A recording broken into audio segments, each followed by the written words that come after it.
තෙරුවන් සරණයි සියලු දෙනාටම.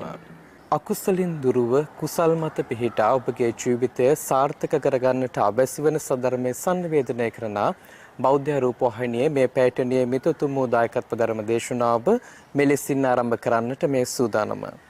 සද්ධර්ම දේශනාව පවත්වන්නට අප කෙරෙහි මහත් අනුකම්පාවෙන් මේ උතුම් වූ ධම්සභා මණ්ඩපයට වැඩම කොට වදාළ කොළඹ 7 නාරද බෞද්ධ ධර්මායතනාධිපති ශාස්ත්‍රපති රාජකීය පඬිත පූජ්‍යපාද තලල්ලේ චන්දකිත්ති ගෞරවනීය ස්වාමින් වහන්සේ අපි සියලු දෙනාම එක්ව සාතුනාද පවත්වා පිළිගනිමු.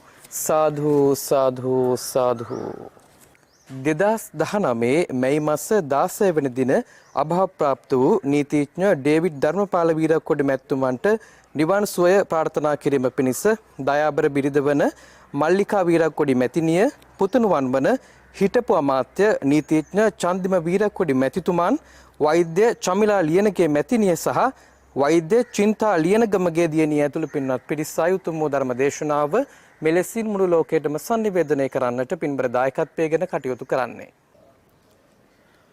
සමන්ත චක්කවාලේසු අත්‍රා ගච්ඡන්තු දේවතා සද්ධම්මං මුනි රාජස් සුනන්තු සග්ග මොක්ඛදං ධම්ම ශ්‍රවණ කාලෝ අයං භදන්තා ධම්ම ශ්‍රවණ කාලෝ අයං භදන්තා ධම්ම ශ්‍රවණ කාලෝ අයං භදන්තා නමෝ තස්ස භගවතු අරහතෝ සම්මා සම්බුද්දස්ස නමෝ තස්ස භගවතු අරහතෝ සම්මා සම්බුද්දස්ස නමෝ තස්ස භගවතු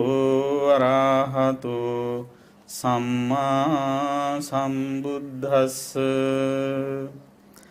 කීනං පුරාණං නවං නත්ථි සම්භවං විරත් චිත්තා ආයතිකේ භවස්මින් තේ කීන බීජා අවිරුල්හි ඡන්දා නිබ්බන්ති ධීරා යථායම් පදීපු ඉදම්පි සංඝේ රතනං පනීතං ඒතේන සච්චේන සුවත්ති හෝතු තී.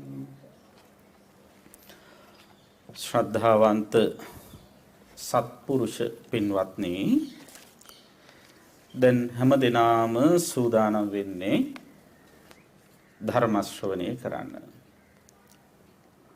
බෞද්ධ රූපවාහිනිය ඔස්සේ පටිගත කොට විසුරුවා හරිනු ලබන මෙම ධර්ම දේශනාව අද පැවැත්වෙන්නේ කොළඹ ග්‍රගරි පාරේ ශ්‍රී සම්බෝධි මහා විහාර ත්‍රිවිධ චෛත්‍ය පූජා පරිශ්‍රයේ සිට. අද මේ වටිනා ධර්ම දේශනා පින්කමේ දායකත්වයේ උසුලා ලංකාවාසී ලෝකවාසී ධර්ම ශ්‍රවණාභිලාෂී පින්වත් සෑම සියලු දෙනා වෙනුවෙන්ම මේ වටිනා ධර්ම දානමය පින්කම සිදු කරනු ලබන්නේ මල්ලිකා වීරක්කොඩි මහත්මනිය එම මෑණියන්, එවැගේම හිටපු අමාත්‍ය අධිනීතිඥ චන්දිම වීරක්කොඩි මැතිතුමන් පුතණුවන් ලෙසින්, එවැගේම දියණිවරුන් වන වෛද්‍ය චමිලා ලියනගේ හා වෛද්‍ය චින්තා ලියනගමගේ කියන දියණිවරුන්, බෑනාවරු, ලේලිය සහ පවුලට සම්බන්ධ පින්වතුන් ඒක රාශී වෙලා අද මෙවන් වටිනා පින්කමක් මෙලෙසින් සංවිධානය කරගෙන තිබෙන්නේ 2019 වර්ෂයේ මැයි මාසයේ 16 වෙනි දින අභාව ප්‍රාප්ත වූ දාබර ස්වාමි පුරුෂයාණන් ආදරණීය පියාණන් වහන්සේ මාමණ්ඩිය මුත්තණුවන් ඒ ශ්‍රේෂ්ඨ ඥාතිවරයාණන් නීතිඥ ඩේවිඩ් ධර්මපාල වීරක්කොඩි මැතිතුමන් සිහිපත් කරලා එතුමාට පරලොවින් සංග්‍රහ කරන්න. පින් අනුමෝදන් කිරීම පිණිස එතුමා පරලෝසපත් වෙල වසරක් පිරීම නිමිත්තෙන් වර්ෂ පූර්ණ ගුණානුස්මරණ පින්කම ලෙසිනුයි මේ පින්කම සිද්ධ කරන්නේ. ඉතින් ජීවත් වෙලා ඉන්න ඥාතීන් හැටියට පරලෝසපත් ඥාතිවරයෙකුට කළ හැකි කළ යුතු ඉහළම සංග්‍රහය තමයි මෙලෙසින් පින් කරලා පින් අනුමෝදන් කිරීම. එපියාණන් වහන්සේ ජීවත් වෙලා ඉන්න කාලේ බොහෝ සෙයින් පින් දහම් සිද්ධ කරන්න ඇති.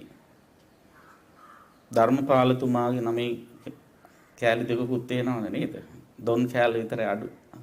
එතකොට ඩේවිඩ් ධර්මපාල වීරක්කොඩි පියතුමන් ජීවත් වෙලා ඉන්න කාලේ හොඳට පින් දහම් කරලා ගුණ දහම් පුරලා රටට ජාතියට වැඩ ඇති දරුවන් දායාද කරලා ජීවිතයේ යථා ස්වභාවය ඔබ අප හැම දිනාටම පැහැදිලි කරමින් පරලෝසපත් වුණා. ඉතින් ජීවත් වෙලා ඉන්න ඥාතීන් හැටියට, දරුවන් හැටියට, ස්වාමි දියණිය හැටියට, හිත මිතුරන් හැටියට එතුමා පරලෝසපත් වෙනකොට අපට නොකියා කියාගේ පාඩම හොඳින් ග්‍රහණය කර ගැනීම වැදගත්. මොකද්ද නොකියා කියාගේ පාඩම? ඒ තමයි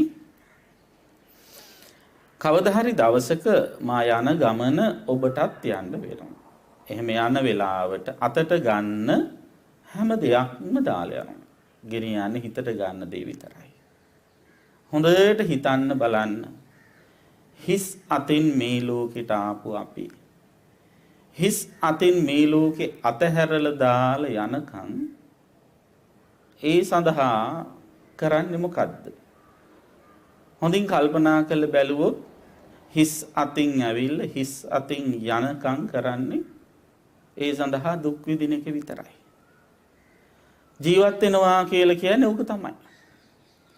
ජීවත් වෙන කාල සීමාවෙදී తాවකාලික කෙටි සතුටක් සැනසෙල්ලක් සැපයක් වින්දත් අන්තිමේදී සියල්ල අතහැරලා දාලා යන්න වෙනවා. උදේ පාන්දර නැගිට වෙලාව ඉඳලා රාත්‍රී නිින්දට යනකම්ම වෙහෙසෙනවා මහන්සි වෙනවා කියලා කියන්නේ අන්තිමේදී ඔය ධර්මතාවයේ උරුම කරගන්න කටයුතු කරන එකයි. මෙන්න මේ යථාර්ථය හොඳින් තේරුම් ගන්න උදවිය ජීවත් වෙන කාලේ කාටවත් දුකක් පීඩාවක් කරදරයක් වෙන්නේ නැති වෙන විදිහට තමන්ගේ ජීවිතය හැඩගස්වා ගන්න ගමනේ කුසලයට දහමට නැඹුරු වෙලා ජීවත් වෙන ගමනේ පරලෝසපත් උදවිය වෙනුවෙනොත් තමන්ගේ වගකීම නොපිරිහෙලා ඉෂ්ට කරනවා. මා ධර්මදේශනාව ආරම්භ කරන්න කලින් ඔයයන්ට ආමන්ත්‍රණය කිරීමක් කළා. ඒ ආමන්ත්‍රණයේදී ඉස්සෙල්ලම කිව්ව වචනේ තමයි ශ්‍රද්ධාවන්ත කියලා. ශ්‍රද්ධාවන්ත කියන්නේ තුනුරුවන් කෙරෙහි ගෞරවය, ශ්‍රද්ධාව, පැහැදීම තියෙන කෙනා කියන. ඒ නිසාම මෙවන් පින්කම් සිද්ධ කරන්නේ. ඊළඟට තවත් විශේෂණ පදයක් කිව්වා. පින්වත්නි කියලා කියන්න කලින්. මොකද්ද ඒ විශේෂණය? ඒ තමයි සත්පුරුෂ කියන වචනයක් පාවිච්චි කළා. සත්පුරුෂ කියලා කියන්නේ කුමක්ද? බුදුහාමුදුරු ධර්මයේ දේශනා කරනවා කේවලා හේසා භික්ඛවේ සත්පුරුෂ භූමි යදිදං කතඤ්ඤුතා කත වේදිතා. සම්පූර්ණයෙන්ම සත්පුරුෂකම කියන්නේ කෘතඥතාවයට, කෘතවේදීත්වයට කියලා. කෙලෙහි ගුණ සැලකීමට කියලා. එතකොට අද මේ පික් කරන්නේ කෘතවේදී පින්කමක්, කෙලෙහි ගුණ සැලකීමේ පින්කමක්. අපි දන්නවා දූ දරුවන්ගේ ජීවිත භාග්‍ය සම්පන්න කරන්න අම්මයි තාත්තයි තරම් කැප වෙන පිරිසක් අපේ සමාජෙ වෙනත් ඇත්තේ නැහැ. ඉතින් එහෙම අම්මල තාත්තල ජීවත් වෙලා ඉන්න කාලේ ඒ අන්තන්ට බුදුන්ට රහතුන්ට වගේ ඊටාම ගෞරවයෙන් සලකලා අපුපස්ථාන කරලා ඒ අන්තන්ගේ සිත් තලන්නේ රිදවන්නේ නැතුව කටයුතු කරලා එයතු කවදා හරි දවසක අප අතහැරලා මිය දුනාට පස්සේ මෙලෙසින් විටින් විට සිහි කරලා පින් අනුමෝදන් කිරීම සත්පුරුෂ දරුවන්ගේ පරම වගකීම යුතුයකම. අන්න ඒ යුතුයකම මේ කාල පරාසයේ මේ බොහෝ දෙනාට රෝග විපත් උදා කරලා තියෙන රෝග බිය ඇති කරලා තියෙන පරිසරයක වුණත් ඉදිරිපත් වෙලා බොහොම උවමනාවෙන් නොපිරිහෙලා මේක ඉෂ්ට කරන්නේ මේ ඇත්තන් තුල තියෙන මේ සත්පුරුෂකම ප්‍රකට කිරීම වශයෙන්. ඉතින් මේ තාත්තාට විශේෂයෙන්ම පින් අනුමෝදන් කරන්න සිදු කරන මේ පින්කම දිහා මේ මෑණියන් බොහෝම සතුටින් බලා සිටිනවා ඇති.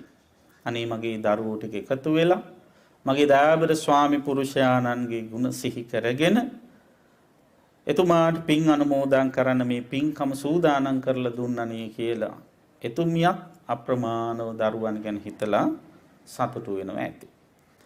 ඉතින් පින්වත්නි පරලෝසපත් ඥාතිවරයෙකුට පින් අනුමෝදන් කරන්න බණ කිව්වත් බණ කියන්නේ පරලෝසපත් අයට නෙවෙයි. ජීවත් වෙලා ඉන්න ඔයත්තන්ට. ඒ නිසා ඔයත්තු පරලෝසපත් අය විදිහට බණ අහන්න නැතුව මේ බණ කියන්නේ මටමමයි කියන හැඟීමෙන් බණ අහන්න. බණ ඉවරුණාට පස්සේ මම අහනවා මොනවද කිව්වේ කියලා. ඒතර උත්තර දෙන්නත් ඕන. දැන් ෆේස් මාස්ක් එහෙමත් නැහැනේ. ඔක්කොම පේන හින්දා හොඳට උත්තර දීමත් අවශ්‍ය වෙනවා. අද ධර්ම දේශනාව සඳහා මාතෘකා කරපු ගාථාව මෙතන ඉන්න බොහෝ දෙනා හොඳට අහලා හුරු ගාථාවක් නේ.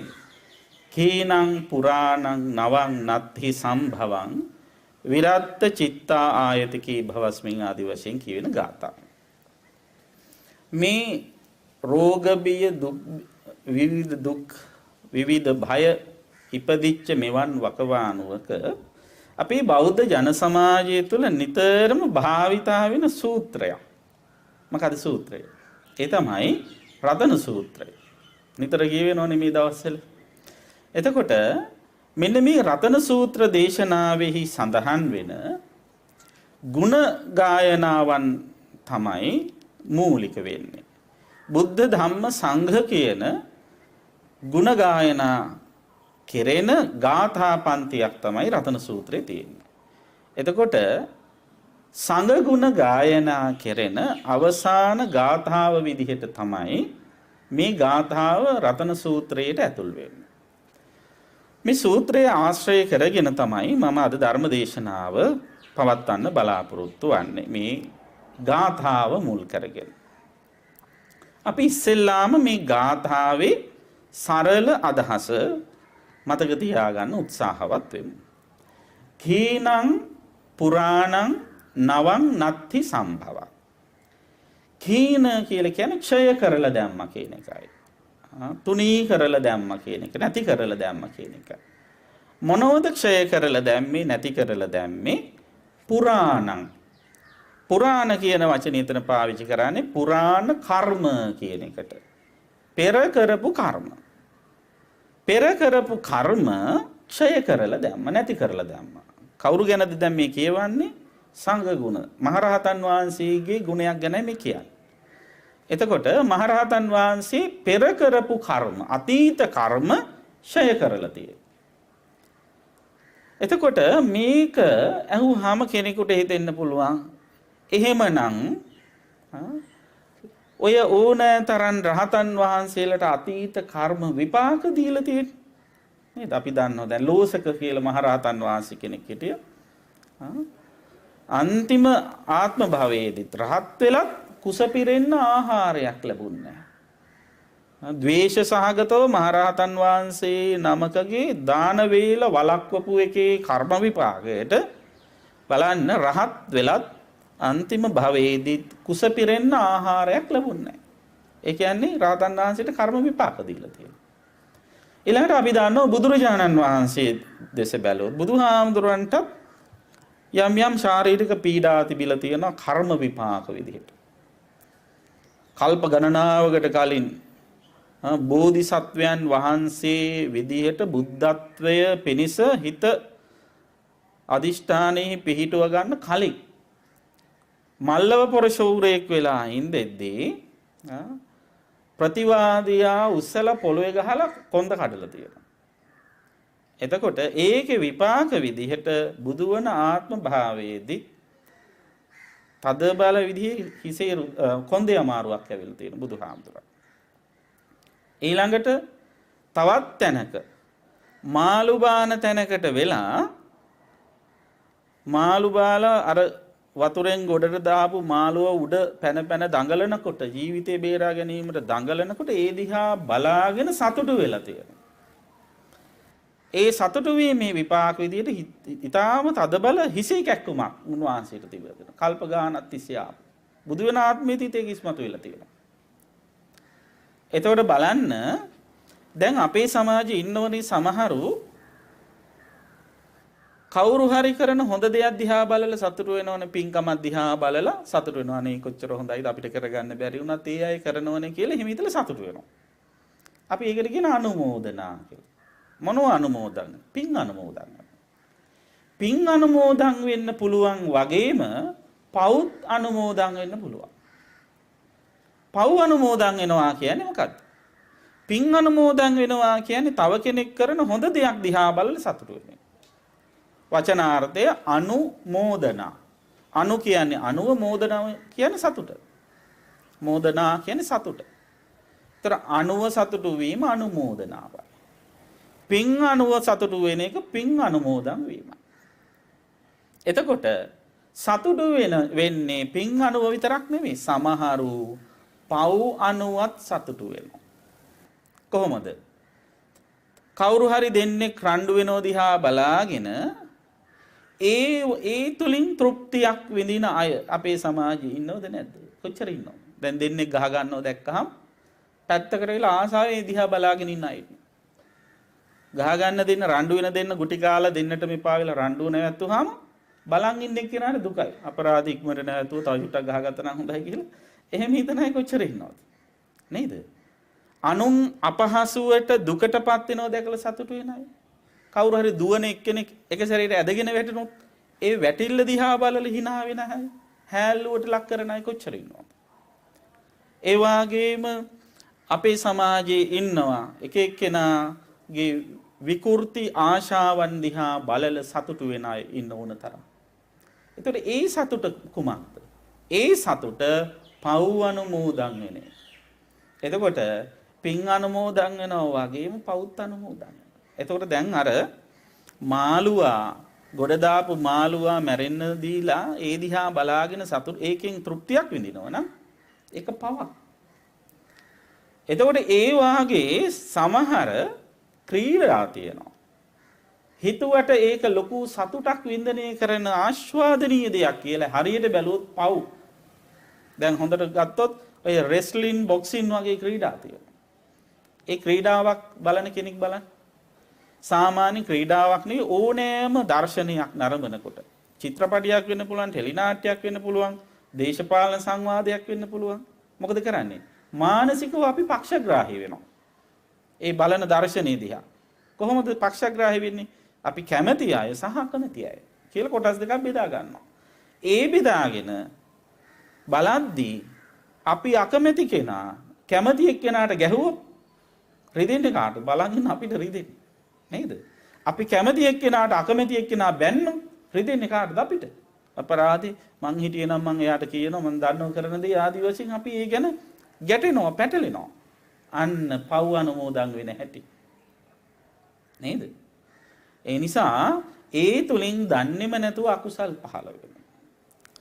ඉතින් අන්නේ ඒ වාගේ කර්ම රැස් කරලා විපාක බුදුහාමුදුරන්ට විඳින්න උනා. එතකොට දැන් මේ ගාථාවේ සඳහන් වෙන අර්ථය මොකද්ද?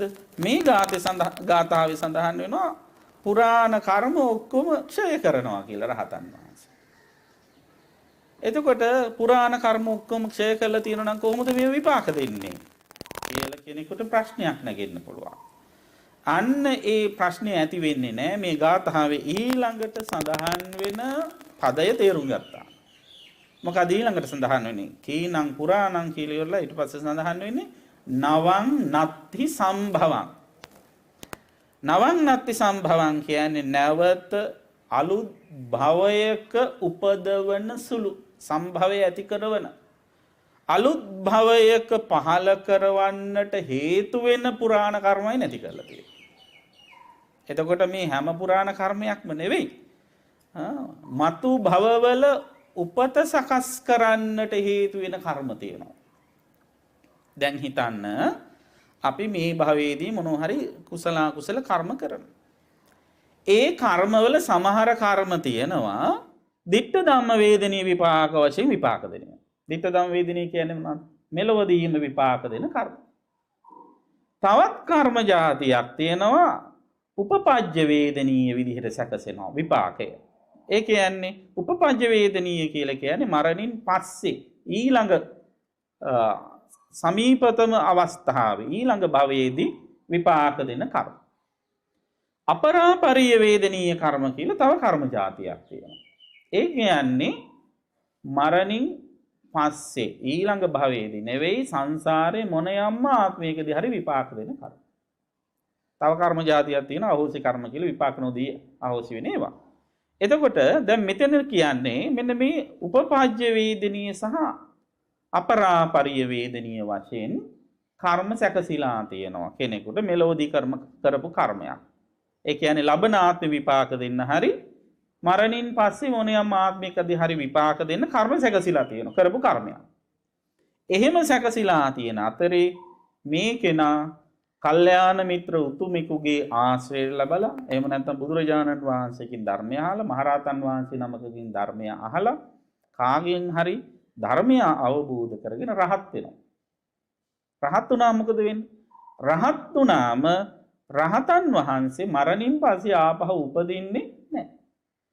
රහතන් වහන්සේ මරණින් පස්සේ ආපහු උපදින්නේ නැති නිසා උන්වහන්සේට මතු භවයක විපාක දීම සඳහා සැකසීලා තියෙන අර කර්ම විපාක වශයෙන් ලැබෙන්නේ නැහැ. අන්නේ කර්ම උන්වහන්සේ මේ භවයේදී මොකද කරන්නේ? ගෙවලා දාන. ඒකයි කිව්වේ කීනං පුරාණං නවං නත්ති සම්භවං කියලා. එතකොට රහතන් වහන්සේ නමක් මරණින් පස්සේ අන්න ඒ වාගේ ලැබෙන කර්ම සියල්ල ක්ෂය කරලා දාන කෙනෙක්. විරත් චිත්තා ආයතිකේ භවස්මි. ආයතිකේ භවස්මි. ආයති කියන්නේ මතු භවයක කියන්නේ. මතු භවයක නොබැඳුන සිතකින් යුක්තයි. දැන් සාමාන්‍ය ප්‍රත්‍යඥ ගතියට අපි හැමෝම කෙලෙස් සහිත උදවිය විදිහට මැරිලා ආපහු උපදින්න කැමති. නේද? මේ භවයේ නිවන් දකින්න කැමති අයත් ඉන්නවා. හැබැයි ගොඩාක් අය දැම්ම නිවන් දකින්න සූදානම් නැහැ. ගොඩාක් අය කැමති ඉතින් ධම්ම නිවන් දකින්න බෑනේ තව වැඩ තියෙනවනේ. ඔය ආදි වශයෙන් හිතලා සංසාරේ යන්න. ඒ කැමැත්ත දන්න නිසාම සමහර හාමුදුරුවරු ඒ මිනිස්සු වටේ යවන්න වාක්‍යයක් හදාගෙන තියෙනවා. මොකද දැන් පින්කමක් කරලා වුණාට පස්සේ ඒ හාමුදුරුවෝ වටාත්තේ මූණ වාගෙන කියන වාක්‍යය. මොකද හාමුදුරුවෝ දන්නව කියන්න හොඳ නැහැ කියලා ඒකයි වටාත්තේ මූණ වාගෙන කියන්නේ. මොකද්ද වාක්‍ය? මේ දානේ ආනිසංස බලෙන් විසාකා සුජාතා සුමනා බන්දුල මාතා ආදීන්ට වගේ යසිසුරු බර ජීවිත ලැබිලා. එතනින් නවතිනව නෑ. ඊට පස්සේ දිව්‍ය ලෝකේ රවුමක් ගිහිල්ලා මනුස්ස ලෝකෙට මාරු වෙලා ආයි බ්‍රහ්ම ලෝකේ ඇවිල්ලා තුන් ලෝකෙම රවුම් ගගහා ඉඳලා ධම්ම හදිසි නෑ. මෛත්‍රී බුදුහාමුදුරන්ගේ කාලේ නේද? ඉපදිලා මෛත්‍රී බුදුහාමුදුරන්ගේ බණ පදයක් අහලා නිවන් සැප ලැබෙන්න බලාපොරොත්තු වෙන සාදුකාරද. දැන් මේ ගෙදර 19ට දීපු දාන කොච්චර දුර ගිහිල්ලා තියෙනවද? ඕකට කියන්නේ දෙනවා කියලා නෙවෙයි. ඕකට කියන්නේ දීලා අදිනවා කියලා. දෙනවා ඊට වැඩි ඇදලා ගන්නවා. එතකොට මේකෙන් කරන්නේ මොකක්ද? යලි යලි භවය නිර්මාණය කරනවා. මේ භව රාගයෙන් කරන ක්‍රියාවක්. තව මේ සංසාරේ ඉපදෙන්න ආසාවෙන් කරන වැඩ. ඇයි මිනිස්සු මෙච්චර මේ ඉපදෙන්න ආස? ආශාව අවිද්‍යාවෙන් මුලා වීමයි. හරියට මේ සාංශාරික ගමනේ දුක්ඛදායී ස්වභාවය වටහා ගත්තේ නැතිකමයි. මේ සසරට වැටීම තුල නේක දුක් විඳින්න වෙනවා කියලා අවබෝධ කරගත්ත කෙනෙක් නම් කවදාවත් එවන් දුකකටපත් වෙන්න නැවත කැමැත්තක් ඇති වෙන්නේ නැහැ. ඒතර මේ සංසාර ගමන ආදීනව වශයෙන් දුක් සහගතයි කියලා තේරෙන්නේ නැති අවිද්‍යාවෙන් වැහුණ කෙනා මොකද කරන්නේ? නැවත නැවත මතු භවය ප්‍රාර්ථනා කරගන්න. ඒතර අවිද්‍යාව ප්‍රහාණය කරපු සසර ගමන දුක බව තේරුම් ගත්ත කෙලෙස් නසපු විතරාගී උත්තමයේ හිතේ මතු භවයකට කැමැත්තක් නැහැ. ඒකයි කිව්වේ විරත් චිත්තා ආයතිකේ බවස්මින් කියලා. තේ කීන බීජා අවිරූල් හිච්ඡන්දා ඡය කරන ලද උත්පත්ති බීජ ඇති කෙනෙක්. බීජය කියලා කියන ඇටය. සාමාන්‍ය ඇටයක ස්වභාවය පැලවෙන එකයි. විරූල්හ කියලා කියන්නේ වැඩෙනවා කියන එකයි. අවිරූල්හ කියන්නේ එහෙම වැඩෙන්නේ නැහැ. අර බීජය තුල තියෙන වර්ධනීය පෝෂණ ශක්තිය හීන කරලා දානවා. කවුද? රහතන් වහන්සේ. උන්වහන්සේ කෙලස් බීජ රෝපණය කරන්නේ නැහැ. කෙලස් බීජ රෝපණය නොකිරීම තුල නැවත වැඩිමක් පංචස්කන්ධයේ නැමැති පැලයේ වැඩිමක් සිද්ධ වෙන්නේ නැහැ. අන්න ඒ නිසා තමයි උන්වහන්සේ තේ කීන බීජ අවිරුල් හිච්ඡන්දා කියලා කිව්වේ. එහෙම නැවත කෙලස් වැඩිමක් කෙලස් බීජ රෝපණය කිරීමක් නැති නිසා උන්වහන්සේට මොකද වෙන්නේ? නිබ්බන්ති ධීරා යථායම් පදීපෝ. උන්වහන්සේලා මරණින් පස්සේ නිවි යනවා. කොහොමද නිවි යන්නේ? යථායම් පදීපෝ. බුදුහාඳුරු ළඟ තිබිච්ච පහනක් උපමාවට ගන්නවා. පහනේ තෙල් තියෙනවා, තිරයක් තියෙනවා, තිරය දැල්වී තිබෙනවා. එතකොට තෙල් ඉවර වීම නිසා හෝ තිරය ඉවර වීම නිසා හෝ කුනම් අවස්ථාවකදී සුළඟක් ඇවිල්ලා වූ හදිසියේ හෝ මේ පහන නිවි යනවා. පහනේ දැල්ල නිවි ගියාට පස්සේ කාටවත් කියන්න බෑ මේ දැල්ල දැන් මෙන්න මෙතෙන්ට ගියා කියලා. නේද? දැන් සාමාන්‍ය මට්ටමින් නම් කියන්න ඕන පහනක් තියෙනවා, තෙලුත් තියෙනවා, තිරෙත් තියෙනවා, දැල්ලක් තියෙනවා. තව කවුරු හරි කෙනෙක් තෙලුත් තියෙන, තිරෙත් තියෙන තවත් පහනක් ගෙනල්ලා ඉවර අර පහනට ලං කරනවා. ඒ ලං කළොත් කෙනෙක්ට ඒ දිහා බලාගෙන ඉඳලා කියන්න පුළුවන් ඔන්න මේ දැල්ල තමයි මෙතෙන්ට ගියේ කියලා යම් අනුමානයක් කියන්න පුළුවන්. හැබැයි ඒ දැල්ලම නොවේ. එයම නොවේද නොවේ. දැන් ඒ දැල්ල උපකාර වෙලා තවත් අලුත් තිරයක අලුත් තෙල් මත පිහිටා තියෙන දැල්ල තමයි මේ පහනේ තියෙන. අලුත් පහනේ තියෙන්නේ. නමුත් එහෙම දැල් වෙන්නට හෝ තිරයක් හරි තෙල් හරි නැත්තම් මොකද වෙන්නේ? නැවත අර ගිනි දැල්ලේ පැවැත්මක් සිද්ධ වෙන්නේ නැහැ. අන්න ඒ වාගේ රහතන් වහන්සේ මරණින් පස්සේ නැවත උපදින්නේ නැහැ. උන්වහන්සේගේ හිත කොහේ ගියාද කියලා කාටවත් කියන්න පුළුවන් කමක්. ඒක රහතන් වහන්සේගේ හිතේ තියෙන සුවිශේෂ ශක්තිය. ඉතින් පින්වත්නි ඒ සංඝ ගුණය සිහිපත් කරලා මේ රතන සූත්‍ර දේශනාවේදී බුදුරජාණන් වහන්සේ ආශිර්වාද කරන ඉදම්පි සංඝහි රතනම් පනීතං ඒතීන සච්චේන සුවත්ති හෝතුව. මේද සංඝයා සතු උත්තරීතර ගුණයක්. ඒ සත්‍ය බලයෙන් ඔබට සිතක් වේවා කියලා ප්‍රාර්ථනාවක් කරනවා. දැන් මම මේ ගාථාවෙන් ගන්න දේ තමයි මේ අර පහන් සිල නිවි ගියාට පස්සේ කොහේ ගියාද කියලා හොයාගන්න බෑ කියන කාරණාව සම්බන්ධයෙන් පොඩි කතාවක් ඔයයන්ට කියන්නේ. තේර ගාථා අපදාන පාළියේ තියෙනවා ලස්සන චරිත කතාවක් අපදානයක් වංගීස තේරාපදානය කියලා. වංගීස කියන වචනේ හැදිලා තියෙන්නේ කොහොමද? දැන් හිටපු කතානායකතුමා එක දැනගන්න නිවිජ කතානායකතුමා දැනගන්න ඕන වංගීස කියන වචනේ තේරුම. මොකද කතාවට සම්බන්ධ නිසා. වංගීස කියන වචනේ හැදෙන්නේ වාග් ඊශ කියන එක. වාග් කියලා කියන්නේ වචනේ. වචනේ ඊශ්වර භාවයටපත් වෙච්ච, අධිපතිත්වයටපත් වෙච්ච කෙනෙක්. ඒ කියන්නේ හොඳට වචන අසුරවන්න මේ හොඳට වචන පාවිච්චි කරන්න පුළුවන් හැකියාව තියෙන කෙනා තමයි වංගීස කියන්නේ. ඒ කියන්නේ වචන හසුරුවනවා කියලා කියන්නේ කටට එන වචන අවිචාරවත්ව එහෙමම කියලා දාන එක නෙවෙයි. ඒ වචනය සුදුසු වචනයක්ද ගැළපෙන වචනයක්ද ඒකේ අදහස මොකක්ද කියලා දැනගන්න ඕනේ. ඒ වගේම කතා කරනකොට ශබ්දාර්ථ වගේම සමහර වෙලාවට ධ්වනිතාර්ථ දෙනවා. ධ්වනි ශබ්දයක් තුලින් අනිත් කෙනාගේ හැඟීම් උද්දීපනය කරන්න පුළුවන්. දැන් බලන්න සමහර වචන කතා කරනකොට ඒ වචන අහගෙන ඉන්නකොට සමහරුන්ට හරි ප්‍රීතියක් ජනනය කරන්න පුළුවන් නේද? අහගෙන ඉන්න කෙනා හිත සතුටට පත් කරන්න ප්‍රමුදිත කරන්න පුළුවන්. සමහර වචන අහගෙන ඉන්නකොට සමහරව අඬවන්න පුළුවන්. සමහර වචන වලින් එක එක්කෙනාගේ මේ ඉමෝෂන්ස් හැඟීම් උද්දීපනය කරන්න පුළුවන්. සමහර වචන භාවිතා කරලා ධෛර්ය වීරිය පොදවන්න පුළුවන්.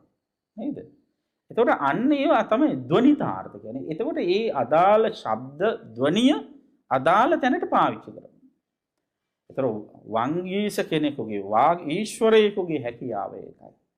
දැන් සමහර කතා තියෙනවනේ අහගෙන ඉන්න හිතෙන්නේ නැහැ. නේද? නිදිමත හැදෙනවා. සමහර ඒවා නෙවෙයි අපරාධ ඉක්මනට ඉවර වුණා කියන හැඟීම එනවා සමහර වෙලාවට. ඉතින් මේ වංගීස මහරහතන් වහන්සේගේ අන්න ඒ හැකියාව තිබිලා තිබෙනවා. උන්වහන්සේ සුවිශේෂ කෙනෙක්. ඒ තමයි තැනට සුදුසු වන විදියට කතා කිරීමේ දක්ෂතාවයේ තියෙන භික්ෂුන් වහන්සේලා අතර අග්‍රම කෙනා. වංගීස මහරහතන් වහන්සේ. එතකොට උන්වහන්සේ 80 මහා ශ්‍රාවකයන්ගෙන් එක්කෙනෙක්. 80 මහා ශ්‍රාවක භාවයේ ලබන්න පෙරුම් පුරන්න ඕන. සුවිශේෂ හැකියාවන් තියෙනවා. දැන් පාර්ලිමේන්තු මන්ත්‍රී කෙනෙක් වෙලා අඩු ගානේ ඇමතිකමක් ගන්න නිකම්ම බෑනේ. කාලයක් තිස්සේ පෙරුම් පුරලා බලාගෙන ඉඳලා එක්ස්පීරියන්ස් අරගෙන ඒ වගේ තත්ත්වයට එන්න අන්න ඒ වාගේ බුදුරජාණන් වහන්සේ ළඟ හිටියා ඒ හැකියාවන්ට දක්ෂතා තියෙන සුවිශේෂ හැකියාවන්ගෙන් යුක්ත අය. මහරහතන් වහන්සේලා 80ක් හිටියා. හරියට කැබිනට් එක වගේ. මොකද්ද ඒ මහරහතන් වහන්සේලා 80 විශේෂත් උන්වහන්සේලාට කියන 80 මහා ශ්‍රාවකයෝ කියලා. උන්වහන්සේලා එක එක විෂයන්ට අග්‍රයි. දානේ ලැබෙන භික්ෂුන් වහන්සේලා අතර ප්‍රධාන, ධර්ම කතිකයන් වහන්සේලා අතර ප්‍රධාන, irdimatun අතර ප්‍රධාන, ප්‍රඥාවතුන් අතර ප්‍රධාන ආදී වශයෙන් සුවිශේෂ හැකියාවන් තියෙන අය බුදුහාඳුරු ඒ අග්‍රස්ථානෙ ලබා දුන්නා. සුදුසාර සුදුසුත්වන ලබා දුන්නා. ඒතර මේ වංගීස මහරහතන් වහන්සේට පුළුවන් සුදුසු තැනද සුදුසු අවස්ථාවට ගැලපෙන විදිහට කතා කරන්න. සමහරු ඉන්නෝනේ තැන සුදුසු තැන දාන්න කතා කරන්න හැකියාව තිබ්බට අදාළ තැන දන්නේ නැහැ හරියට ඒ ක්‍රමය දන්නේ.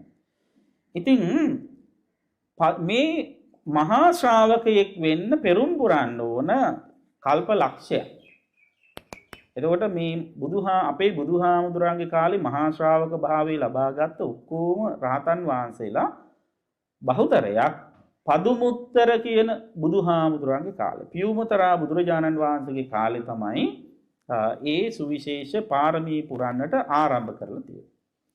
පදුමුත්තර බුදුරජාණන් වහන්සේගේ කාලයේදී මේ වංගීස මහරහතන් වහන්සේ එක්තරා ගිහියෙක් වෙලා ඉපදෙලින්දේදී උන්වහන්සේ දකිනවා අර පදුමුත්තර බුදුරජාණන් වහන්සේගේ ශ්‍රාවක පිරිස අතරේ කතා සුදුසු තැන සුදුසු ලෙස කතා කරන්න දක්ෂ භික්ෂුන් අතරේ හාමුදුරු කෙනෙක් අග්‍රස්ථානයට පත් කරනවා.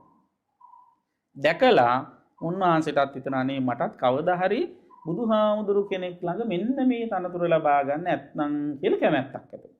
එතෙන් පටන් උන්වහන්සේ දාන ආදී පාරමී ධර්ම පූර්ණණය කළා. ශ්‍රද්ධාදී ඉන්ද්‍රිය ධර්මයන් දියුණු කරලා අපේ බුදුහාමුදුරන්ගේ කල්ප ලක්ෂයකට පස්සේ සිද්ධාර්ථ ගෞතම ශාක්‍ය මුනීන්ද්‍ර බුදුරජාණන් වහන්සේගේ කාලේ එක්තරා බ්‍රාහ්මණයෙක් කියලා ඉපදුණා. ඒ බ්‍රාහ්මණයා පින්වත්නි බොහොම සුවිශේෂ මන්ත්‍රයක් ප්‍රගුණ කරලා තිබුණා. ඒ මන්ත්‍රයේ නම තමයි චවසීස මන්ත්‍රය. චවසීස වුණ මතකද යාම පස්සේ අහනවා. චව කියලා කියන්නේ මැරුණා කියන එකයි. චුත වෙලා. සීස කියන්නේ ඔළුව. මල ඔළුව. ඒ කියන්නේ මැරුණාට පස්සේ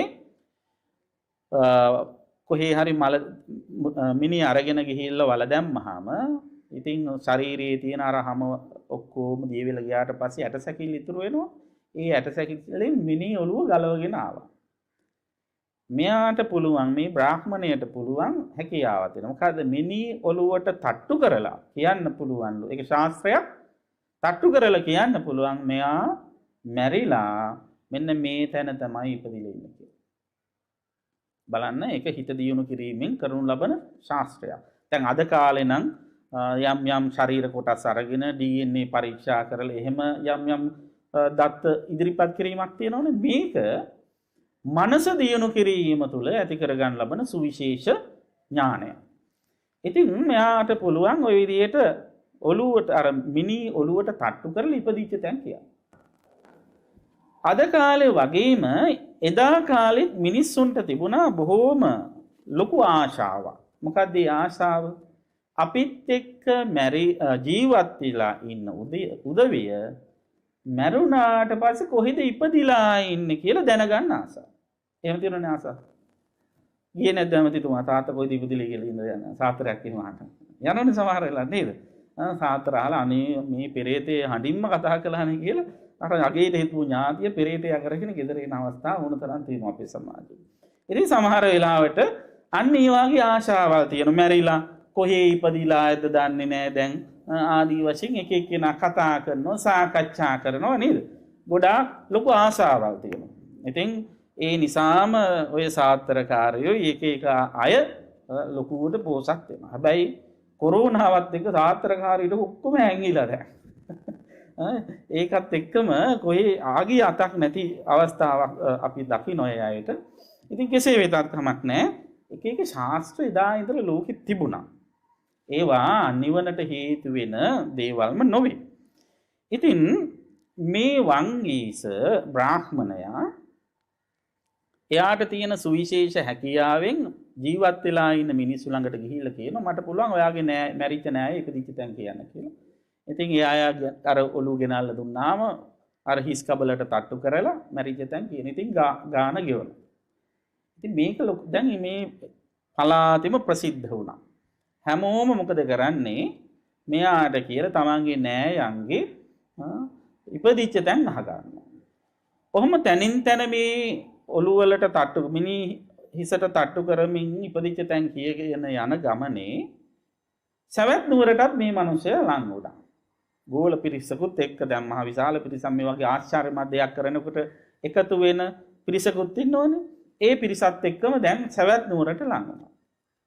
සවැත් නුවර ජේතවනාරාමේට බණ අහන්න ගිහිපු පිරිසක් මේ අය කෙනාව මුණ ගැහිලා ඒ අයත් විමසන්න ගත්ත කරුණු කාරණා. ඒ අය විමසන්න ගත්තේ මැරිලා ඉපදිලා ඉන්න තැන් විතරක් නෙවෙයි. ඒ අය විමසන්න ගත්තා අනේ මෙයා මෙහෙමයි හිටියේ ඇයි දැන් මේ වගේ තැනකට ගියේ කියලා. දැන් මෙයා ශාස්ත්‍රයෙන් දැනගෙන තියෙන ඉපදිච්ච තැන කියන්නේ විතරයි.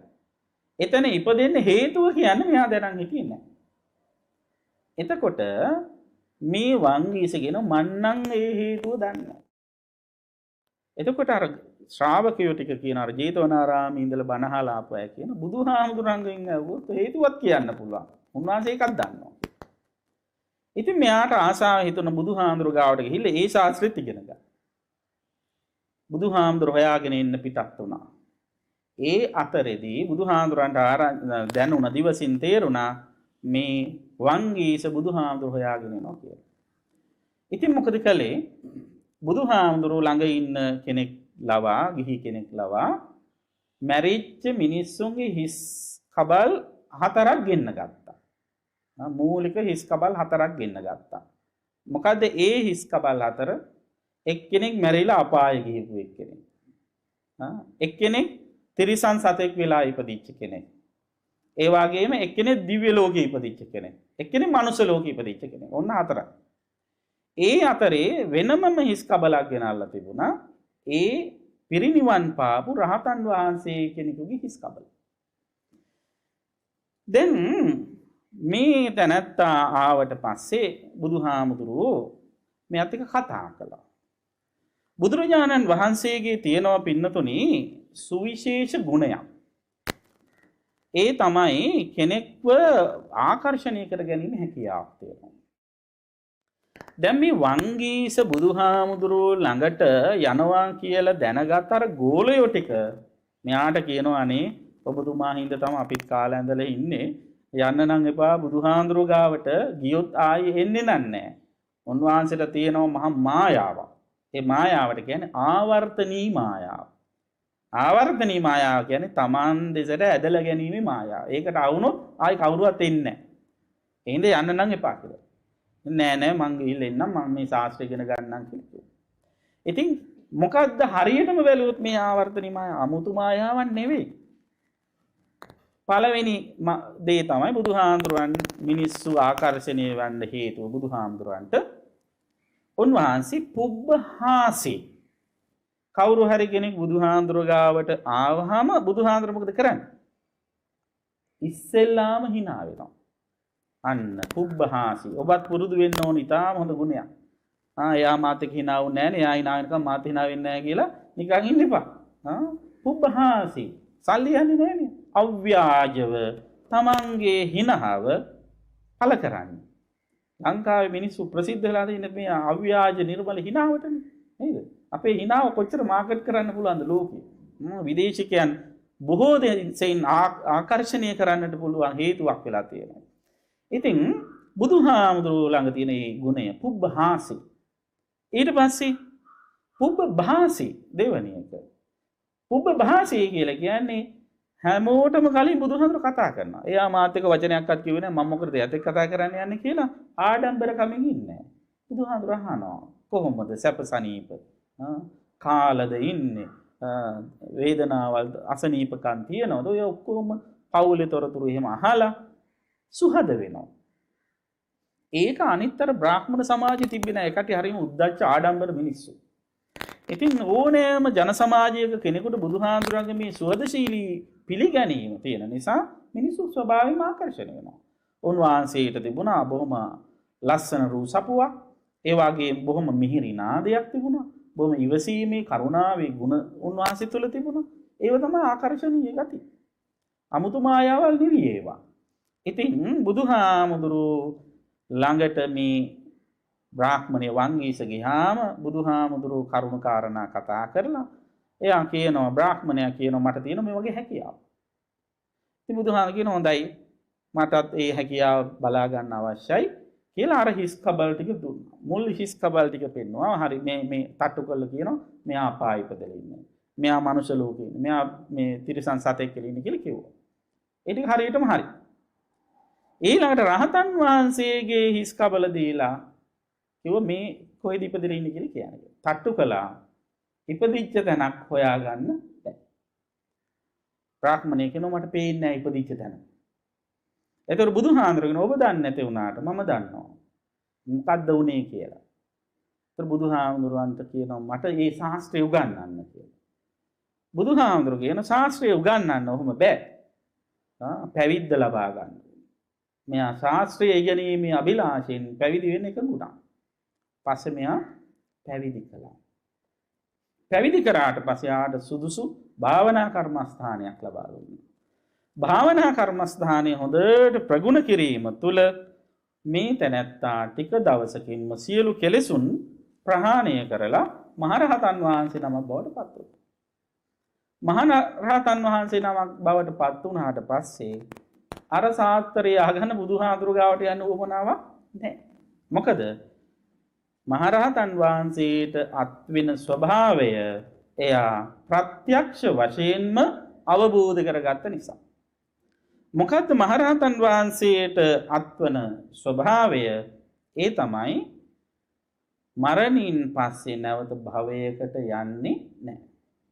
මොකද මරණින් පස්සේ නැවත භවයකට නොයන්නේ භවයකට යන්නට අවශ්‍ය කරන හේතු වෙන කෙලෙස් ඒ සිත තුළ රැස් වෙන්නේ නැහැ. අපි දන්නව පින්වත්නි කවුරු හරි කෙනෙක් මැරිලා උපදින්නේම මොකක් නිසාද? හිතේ කෙලෙස් තියෙන නිසා. නේද? මූලිකව බැලුවොත් මැරිලා අපි හැමෝම ඉපදෙන්න තියෙන ආසාව. කාගේ ආසාවද? ඉපදෙන්න තියෙන කාගේ ආසාවද? අපේ ආසාව. අනුන්ගේ ආසාවටනේ අපි ඉපදෙන්නේ. නේද? ඔය දැන් ඔය සමහර තරුණ අය කියනවා මට නම් ඉපදෙන්න කිසිම ආසාවක් තිබ්බේ නැහැ. මේ අම්මයි තාත්තයි සතුටු වෙන්න ගිහලා තමයි අපි ඉපදුනේ. නේ? ඔය ආදි වශයෙන් කියලා මේ වගේ කුරිරු ලෝකයකට මං ජනිත කළේ ඇයි කියලා සමහර මාධ්‍ය සාකච්ඡා එහෙම තියලා ඔය අලුත් පරපුරේ එහෙම කියනවා මං අහගෙන ඉඳලා තියෙනවා. නේද? හැබැයි මතක තියාගන්න ඕන අපි හැමෝම ඉපදලා තියෙන්නේ අම්මගේ තාත්තගේ උවමනාවට නෙවෙයි. ඇයි ඒ? දැන් හොඳට බලන්න අම්මට තාත්තට උවමනාව තිබ්බත් ඉපදෙන්නේ නැති අය කොච්චර ඉන්නවද? නේද? උවමනාව තිබ්බත් ළමයි නැති අය කොච්චර ඉන්නවද? එහෙනම් අපි ඉපදිලා තියෙන්නේ අනුන්ගේ උවමනාවට නෙවෙයි. අනිංගායගේ ප්‍රාර්ථනාවට නෙවෙයි අපේ ප්‍රාර්ථනාවට. අපට ඉපදෙන්න කැමැත්තක් තිබ්බ හින්දා අපි ඒකට අදාළ කර්ම රැස් කළා. ඒ කර්මානුරූපව අපි ඉපදුණා. නේද? එතකොට ඒ කර්ම රැස් කරලා තිබෙන්නේ නැත්තම් ආයි උපදින්නේ නැහැ. කවුරු කැමති වුණා. අපි උපදින්නේ නැහැ. මම මතක් කළා එක එක්කෙනා කිව්ව පමණින් ප්‍රාර්ථනා කළ පමණින් එහෙම උපදින්නේ නැහැ කියලා. මං කම්මැලිකම යන පුංචි කතාවක් කියන්නම්. අපවත් වී වදාළ අපේ පැවිදි සහෝදර පූජනීය ගංගොඩවිල සෝම ස්වාමීන් වහන්සේට වෙච්ච දෙයක්. උන්වහන්සේ දවසක් ওই කතරගම පැත්තේ බණකට ගිහිල්ලා ආපහු වඩිද්දී උන්වහන්සේ දැක්කා ওই පාර අයිනේ තියෙනවනේ අර පළතුරු විකුණන පුංචි කඩ ඔය සීනි කැකිරි එහෙම විකුණන ඒ කඩයක් ගාව නවත්තලා පළතුරු ටිකක් ගන්න ඕනේ. ඉතින් කඩේ ගාව නැවැත්තුවාම පළතුරු විකුණන ඉඳලා තියෙන්නේ මේ ගැබිනි අම්ම කෙනෙක් බබෙක් හම්බ වෙන්න ඉන්න තරුණ කාන්තාවක්. ඉතින් මෙයා ගාවට ගිහිල්ලා මේ පළතුරු ඉල්ලුවාම යා සෝමහාඳුරු දැකලා අඳුනගෙන රටම පිළිගත් සම්භාවනීය ප්‍රසිද්ධ ආඳුරු කෙනෙක් නේ. හරි සතුටටපත් වෙලා ඉල්ලන පළතුරු දුන්නලු මෙයා. ඉතින් සෝමහාඳුරු සල්ලි ගෙවන්න හැදුවාම කිව්වා අනේ ස්වාමීන් වහන්සේ සල්ලි එපා.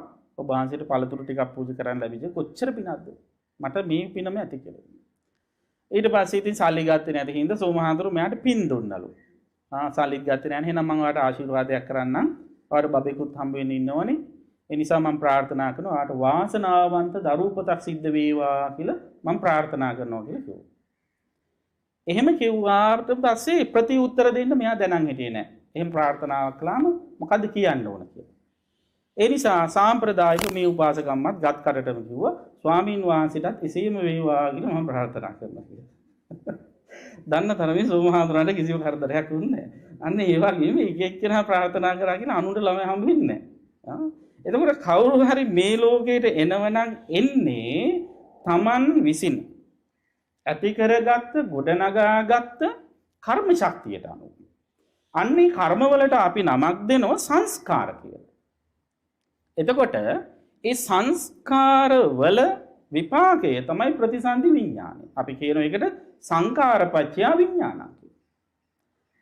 මතු භවයක උපතට අවශ්‍ය කරන කර්ම සංස්කාර සැකසීලා තියෙනවනම් අන්න එතෙන්දී මොකද වෙන්නේ? නැවත උපතකට යනවා. විඥානය පිළිසිඳ ගන්නවා. එතකොට එහෙම කර්ම සැකසීලා නැත්තම් ආයෙ උපදින්නේ. අර උදාහරණයකට ගත්තොත් අර පහන් දැල්ලෙන් තවත් පහන් දැල්ලක් දල්වන්න පහනකුයි දැල්ලකුයි තිරයකුයි නැත්තම් එතන නැවත දැල්වීමක් වෙන්නේ නැහැ. එය මේ පඨවි ආපෝ තේජෝ වායු කියන සතර මහා ධාතුන් එක එකතු වෙලා නිරුද්ධ වෙලා යනවා. අන්න ඒ වගේ ඔබද මේ සංසාර ගමන නවත්ත ගන්න නම් මොකද්ද කරන්න ඕන?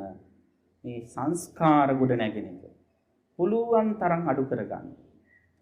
එතකොට මේ සංසාර ගමන ඉපදි මෙරි යන හින්දා තමයි අපිට මේ ජාති ජරා ව්‍යාධි මරණ දුක් වලට ගොදුරු වෙන්න වෙන්නේ. ඒ නිසා තමයි අපිට මේ අප්‍රියයන් එක එකතු වෙන්න වෙන්නේ. ප්‍රියයන්ගෙන් වෙන් වෙන්න වෙන්නේ. කැමැති දේ නොලැබී යන්නේ. මේ නිසා අපි මොන්න තරම් මේ සංසාරේ කඳුළු සලල ඇද්ද? එක අම්ම කෙනෙක් වෙනුවෙන් අපි හෙළපු කඳුළු සංඛ්‍යාව මහා සාගර ජලයටත් වැඩි. එක තාත්තා කෙනෙක් වෙනුවෙන් හෙළපු කඳුළු, එක නෝන කෙනෙක් වෙනුවෙන්, එක මහත්තයෙක් වෙනුවෙන්, එක දරුවෙක් වෙනුවෙන් හෙළපු කඳුළු මේ සංසාර මේ මහා සාගරේ ජලයටත් වඩා වැඩි. එතකොට එහෙම තවත් කඳුළු සලසලා සසර ගමන දික් කර ගන්නවද? ඒ සැලෙන කඳුලට නවතුමක් තිබෙලා ඒ කඳුලට හේතු අඳුනාගෙන මේ සංසාර ජීවිතයේ තියෙන භයංකරකම තේරුම් අරගෙන කර්ම රැස් වෙන එක අඩු කරගෙන සසර ගමන කෙටි කරගන්න වෑයම් කරන එක නේද අපි කළ යුත්තේ කියන එක අපි හිතන්න ඕනේ. ඉතින් ඒ ගමන නවත්තන්න පුළුවන්කම තියෙන අපිටයි. ඉතින් අවබෝධයෙන් සසර ගමනේ සසරේ භයංකරකම තේරෙන කෙනා අවබෝධයෙන් කර්ම රැස් වෙන එක නවත්තනවා. කර්ම රැස් වෙන එක නැවැත්තුවොත් පින් පව් මේ ආදී වශයෙන් රැස් වෙන කර්ම ස්වභාවය නැවැත්තුවොත් විපාක දෙන්නට නැවත කර්ම ඉතුරු වෙලා නැති නිසා ප්‍රතිසන්දි විඥානයක් පහළ වෙන්නේ නැහැ. ප්‍රතිසන්දි විඥානයක් පහළ වෙන්නේ නැත්නම් එතන ජාතියක් එවත් ඉපදීමක් නෑ. ඉපදීමක් නැත්නම් වයසට යාමක් ලෙඩවීමක් මරණයක් නෑ.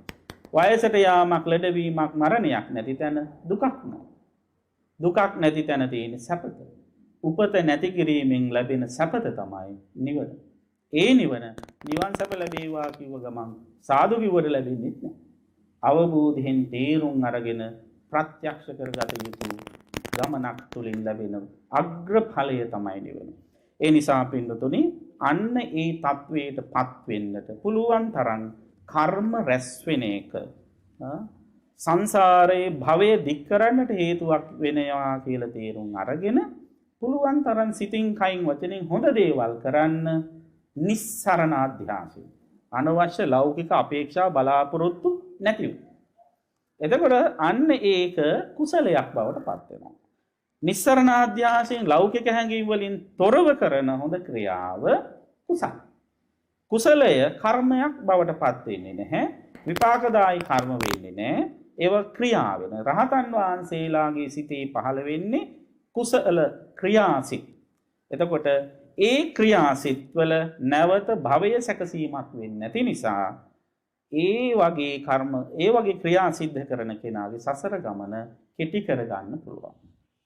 ඒ නිසා මේ දුර්ලභ ධර්ම දායාදේ ලැබිච්ච වෙලාවේ සාංශාරික ගමන කෙටි කරගන්න පුළුවන් වෙන විදිහට ඔබේ ජීවිත සුවපත් කරගන්න වෑයම් කරන්න. ඒ සඳහා ඔබට මේ මාර්ගෝපදේශනය උපකාරයක්ම වේවා කියලා අපි සිතින් ප්‍රාර්ථනා කරනවා. දැන් බණ ඉවරයි. දැන් රිවිෂන්. දැන් කියපු බණ හොඳට අහගෙන හිටියද බලන්න ඕනේ. මම අද කියලා දුන්නේ අපි හැමෝම භාවිතා කරන බොහොම වැදගත් සූත්‍ර දේශනාවක එන ගාථාව. මොකද්ද සූත්‍ර දේශනාව? රතන සූත්‍ර දේශනාව. රතන සූත්‍ර දේශනාවේ සංඝ ගුණ පිළිබඳව කියවෙන අවසාන ගාථාව. කීනං පුරාණං නවං නත්ති සම්භවං විරත්ත චිත්ත ආයතිකේ භවස්මින් කියන ගාථාව. එතකොට මෙතන මේ ගාථාවට අනුව රහතන් වහන්සේලා පුරාණ කර්ම අතීත කර්ම සියල්ල ක්ෂය කරලා තියෙනවා. මොන වගේ අතීත කර්මද? මතු භවයක විපාක දීමට සුදුසු අතීත කර්ම සියල්ල නැති කරලා දැම්මා. විරත්ත චිත්ත ආයතිකේ භවස්මින් උන්වහන්සේලාට නැවත භවයක හිත බැඳීමක් නැහැ. හිතේ ආශාවක් නැහැ නැවත ඉපදීම සඳහා. උන්වහන්සේලාන තේ කීන බීජ ආවිරෝල් හිච්ඡන්දා උත්පත්ති බීජ සියල්ල ඡය කරලා දාව නැවත උපතක් සකස් කරන විදිහේ සිතුවිලි පහළ වෙන්නේ නැහැ. උන්වහන්සේලාගේ මරණින් මතු ඊළඟට උන්වහන්සේලාට වෙන ස්වභාවය මොකද්ද? පහන් දැල්ලක් පහන් සිලක් නිවි යන්නාසේ නිවි යනවා. සතර මහා ධාතුන්ට මේ ශාරීරික කොටස් එකතු වෙලා නිවි පහන් වෙලා යනවා. නැවත උපතක් සිද්ධ වෙන්නේ නැහැ. අන්න ඒ තත්වයට පත් වෙන කෙනා ජාති ජරා ව්‍යාධි මරණ ආදී සියලු දුක් නැති කළා වෙනවා. එතකොට රහතන් වහන්සේ නමක් මැරිලා ආපහු කොහේ උපදිනවාද කියලා කාටවත් නිශ්චිතව කියන්න පුළුවන් කමක් නැහැ. ඒ පිළිබඳව සඳහන් කරපු කතා වස්තුවක් මම කියව. මොකක්ද මේ කතා වස්තුව? වංගීස තේරාපදාන. වංගීස කියන වචනේ තේරුම මොකද්ද? වාග්ීශ වචනේ උපරිමයෙන් ඊශ්වරත්වයට පත්වෙච්ච කෙනා කියන එකයි. එතකොට මේ වංගීස මහරහතන් වහන්සේගේ චරිතය කතාව තුලත් පැහැදිලි වෙන්නේ රහතන් වහන්සේ කෙනෙකුගේ මරණින් මතු භවය ස්ථීරව කාටවත් කොහේ නිශ්චිතව කියන්න පුළුවන් කමක් නැහැ කියන හේතුව තමයි නිශ්චිතව කියන්න පුළුවන් පැවැත්මක් තියෙන නිසා සම්පූර්ණයෙන්ම අතුරු දහන්න වුණාට පස්සේ එහෙම කාටවත් කියන්න පුළුවන් කමක් නැහැ. පඨවි ආපෝ තේජෝ වායෝ කියන මේ මූල පදාර්ථ වලට භූත රූප වලට ඒ කොටස් එකතු වී යාම තුල අත් සම්පූර්ණ අතුරු දහන් වීමකුයි වෙන්නේ. ඉතින් එන්නේ ඒ තත්වයටපත් වෙන තුරාවටම අපිට නැවත නැවත ඉපදින්න වෙනවා. ඉපදීම තුල නැවත නැවත දුක් විඳින්න වෙනවා. එය දුකක් බව තේරුම් ගන්න කෙනා උපදින්නට හේතු සංස්කාර ගොඩ නැගෙන එකයි කියලා තේරුම් අරගෙන කර්ම රැස් වෙන එක අඩු කරගන්න. කර්ම රැස් වෙන එක අඩු කරගන්න නම් ලෝභ ද්වේෂ මෝහ වලින් තොරව සිත කය වචනේ මෙහෙවල පුළුවන් තරම් හොඳ දේ කරන්න. තවත් විදිහකින් කියනවා නම් නිස්සරණාධ්‍යාසයෙන් කරනු ලබන හොඳ ක්‍රියා කුසල් බවට පත් වෙනවා. කුසලය වඩන තැන තමයි සංස්කාර නිරෝධය තියෙන්නේ. කෙලෙස් රැස්වීම අඩු වෙන්නේ, කර්ම රැස්වීම නැති වෙන්නේ. කර්ම රැස් වෙන එක නැති වෙන තරමට තමයි සසර ගමන කෙටි වෙන්නේ.